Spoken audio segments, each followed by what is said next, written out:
এখানে একটা চমৎকার হাদিস মনে পড়ে গেল যে একদিন দুই ব্যক্তি একটা গ্রামের মধ্য দিয়ে যাচ্ছে। এই হাদিসটা কিতাবুত তাওহীদ গ্রন্থের মধ্যে আছে। দুজন ব্যক্তি একটা গ্রামের মধ্য দিয়ে যাচ্ছে। সেই গ্রামের মানুষরা মূর্তি পূজারী।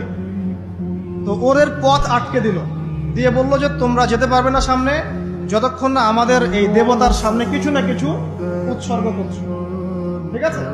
একজন বলল যে আমি কিচ্ছু দিতে পারবো না, কারণ আমি তাওহীদপন্থী মানুষ, আমি কিছুই দিব না, আমি কোনো মূর্তির সামনে কোনো নজর মানত পেশ করবো না। তখন তাকে চাপ প্রয়োগ করা হচ্ছে যে একটা মাছির দানা হলেও দিতে হবে। সে বলল আমি মাছির দানাও দিব। তখন তারা সবাই মিলে তাকে ধরে হত্যা করল। নবী সাল্লাল্লাহু আলাইহি ওয়াসাল্লাম বলছেন এই ব্যক্তি জান্নাতে চলে গেল। আর যে দ্বিতীয় বন্ধু, সেই বন্ধু বলছে আমার কাছে কিছু দেওয়ার নাই। তখন তাকে ফোর্স করা হচ্ছে একটা মাছি হলেও দিতে হবে। তখন সে একটা মাছি কুরবানি করলো, ওই স্ট্যাচুর জন্য একটা মাছি উৎসর্গ করলো। নবী সাল্লাল্লাহু আলাইহি ওয়াসাল্লাম বলছেন এই মাছিটা উৎসর্গ করার কারণে সে জাহান্নামে চলে গেছে। আমি কিভাবে বুঝাবো আপনাকে শিরক আর তাওহীদ কি জিনিস?